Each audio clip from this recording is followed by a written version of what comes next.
Queridos irmãos e irmãs em Cristo Jesus, que a graça e a paz do Senhor seja com todos. Hoje, quarta-feira, dia do nosso culto de estudo bíblico, então quero trazer uma palavra de Deus, uma mensagem aqui baseada na carta de Paulo aos Filipenses, no capítulo 3, do versículo 17 até o 19.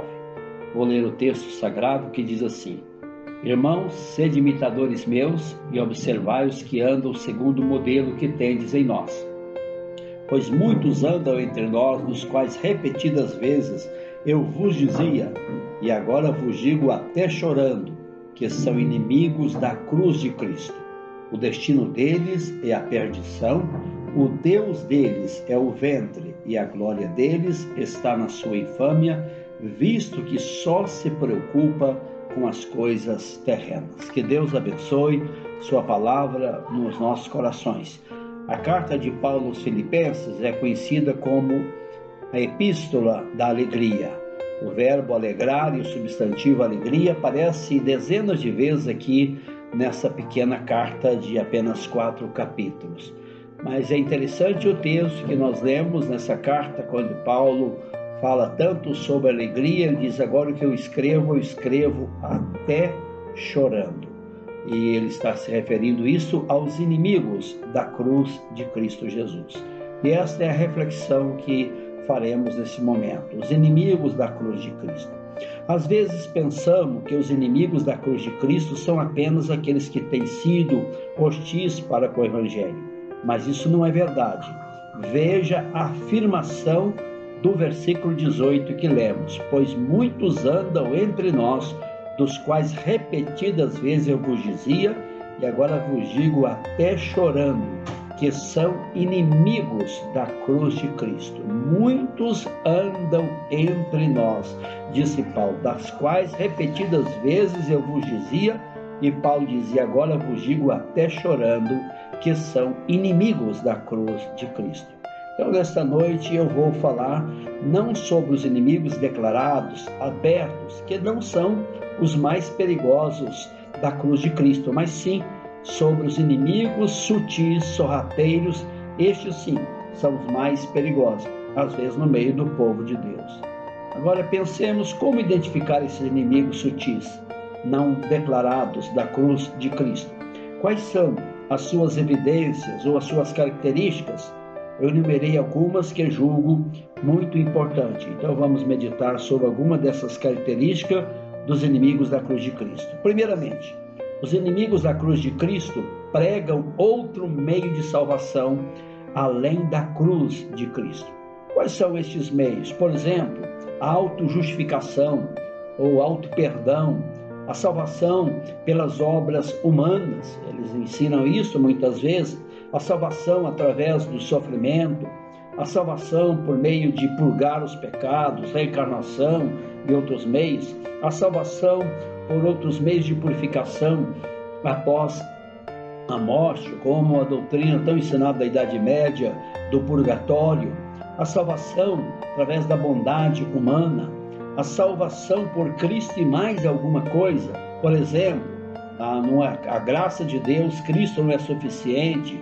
Outros meios, sacramentos, seja Maria, seja igreja, seja doutrina, seja costumes. Então tudo isto é colocar algo mais além do único meio de salvação, que é através da cruz de Nosso Senhor, isto é, o sacrifício de Jesus lá na cruz do Calvário. Os inimigos da cruz de Cristo, eles se gloriam em si mesmo, em vez de gloriar-se na cruz de Cristo Jesus. Gloriam-se em suas obras, como aquele fariseu que subiu ao templo para orar e dizia: graças te dou, ó Deus, porque não sou como os demais homens, ladrões, pecadores, nem como este pobre publicano. Eu dou o dízimo, eu jejuo, eu oro, eu faço isso, eu faço aquilo. Então, em vez de se gloriar na cruz de Cristo, eles se gloriam neles mesmos, nas suas obras. Gloriam-se às vezes na sua própria bondade. Mas como eu sou uma pessoa boa, eu sou uma pessoa honesta, eu sou um bom pai, eu sou um bom esposo, eu sou um bom funcionário, eu sou um bom patrão, e se gloria nas suas próprias obras. Alguns se gloriam na sua própria santidade, se julga mais puro, mais santo do que a outras pessoas. outro se gloria na sua própria espiritualidade. Eu oro não sei quantas horas por dia, eu jejuo, eu faço isso, eu faço aquilo. Então são pessoas que, em vez de gloriar-se na cruz de Jesus, gloriam-se em si mesmo. A palavra de Deus diz através de Paulo: se Abraão fosse se gloriar pelas suas próprias obras, ele devia gloriar-se não diante de Deus, mas daquilo que ele fez. Mas ele se gloriava unicamente em Deus, porque alcançou o perdão, a justificação pela sua fé no Deus Todo-Poderoso. O Dr. John Stott, ele diz que nada na história ou no universo diminui tanto o nosso tamanho como a cruz. É lá, ao pé da cruz de Cristo, que voltamos ao nosso tamanho normal. Então, diante da cruz de Cristo, não há nenhuma razão de se gloriar. Os inimigos da cruz de Cristo fazem outras coisas, o centro de suas mensagens. A gente vê isso várias vezes na televisão. Então, divulga muito mais a igreja, o seu ministério, a sua denominação, os seus próprios feitos, ou às vezes uma doutrina ou uma verdade da Bíblia Sagrada, mas as pessoas ficam presas unicamente naquilo e acabam esquecendo às vezes da própria cruz de nosso Senhor Jesus Cristo. Os inimigos da cruz de Cristo procuram desviar das implicações da cruz. Quais são essas implicações? Jesus disse: aquele que quer vir após mim, negue-se a si mesmo, tome a sua cruz e siga-me. Então a cruz é lugar de humilhação, conforme disse Paulo aqui nesta carta, no capítulo 2, quando ele diz: tende em vós o mesmo sentimento que houve em Cristo Jesus, o qual, sendo Deus, não julgou como usurpação o ser igual a Deus, antes esvaziou-se, assumindo a forma de servo, tornando-se obediente até a morte, e a morte de cruz. Na cruz nós realmente entendemos que não somos nada. A cruz fala também de sofrimento. Pedro diz para termos o mesmo sentimento que houve em Cristo Jesus, armarmos desta verdade. Se Cristo se humilhou e humilhou até a morte de cruz, carregando sobre o seu corpo ali os nossos pecados, temos que entender que há um preço a pagar na cruz de Cristo Jesus. A cruz fala da renúncia, da abnegação, negar a nós mesmos, negar a si mesmo e tomar a sua cruz. Cruz fala de morte. Como disse Jesus, se o grão de trigo caindo sobre a terra não morrer, ele fica só. Mas se ele morrer, ele dará muito fruto. Interessante que João capítulo 12 diz que alguns gregos foram até os discípulos de Cristo, a Filipe, e disseram para Filipe: nós queremos ir ao mestre, nós queremos conhecer o mestre. E eles foram e falaram isto para o Senhor Jesus. Foi nesse contexto que Jesus Cristo disse: se o grão de trigo caindo sobre a terra não morrer, fica ele só, mas se ele morrer, dará muito fruto. Com a morte de Cristo na cruz do Calvário, muitos frutos têm sido alcançados.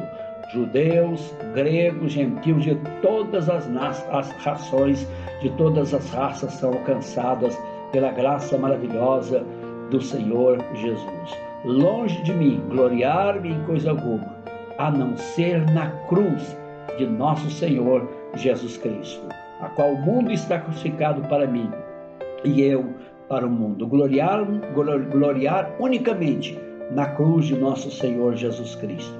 Agora, como ser inimigo da cruz de Cristo, se é na cruz de Cristo que nós enxergamos muito melhor? É na cruz de Cristo que enxergamos melhor a própria santidade de Deus, a justiça de Deus, o justo morrendo pelos injustos. É na cruz de Cristo que enxergamos melhor, então, a justiça de Deus, quando o justo morre pelos injustos. É na cruz de Cristo que enxergamos a nossa própria maldade. Cristo foi à cruz por causa dos nossos pecados, da nossa natureza pecaminosa. Ele foi ali para nos conceder o verdadeiro remédio que pode nos livrar deste mal terrível do pecado. É na cruz de Cristo que enxergamos melhor o grande amor de Deus. Texto que eu já usei em outra mensagem, e diz: certamente a palavra da cruz é loucura para os que se perdem, mas para nós que somos salvos, poder de Deus.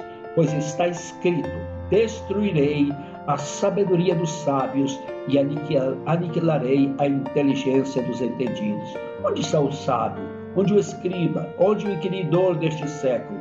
Porventura não tornou louca a sabedoria do mundo, visto como na sabedoria de Deus o mundo não conheceu por sua própria sabedoria.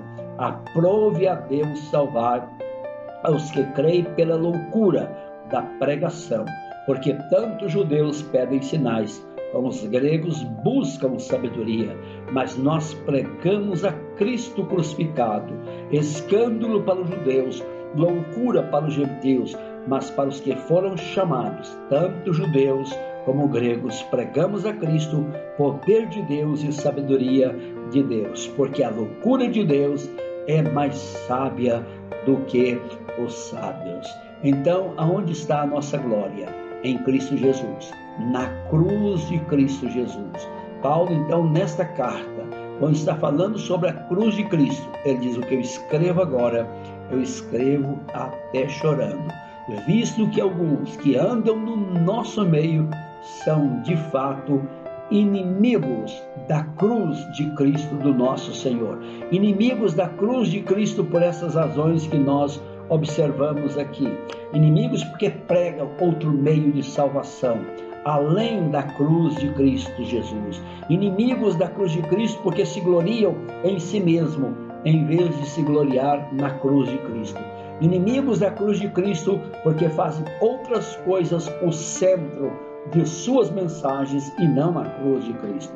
Inimigos da cruz de Cristo porque procuram desviar das implicações da cruz. Que Deus nos tenha misericórdia de nós, que Deus nos livre de sermos inimigos da cruz de Cristo, que Deus nos livre de colocar a nossa atenção, a nossa visão noutra coisa que não seja a cruz de nosso Senhor e Salvador Jesus Cristo.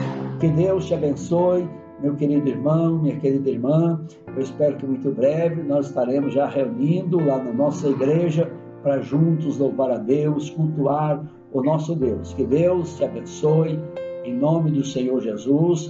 Lembrando, qualquer irmão da igreja que quiser falar comigo, meu celular 992986483. Será uma alegria falar com os meus queridos irmãos, qualquer necessidade, qualquer pedido de oração. Que Deus te abençoe, meu irmão, que Deus te abençoe, minha irmã, que Deus abençoe a sua casa, a sua família, em nome de Jesus. Amém.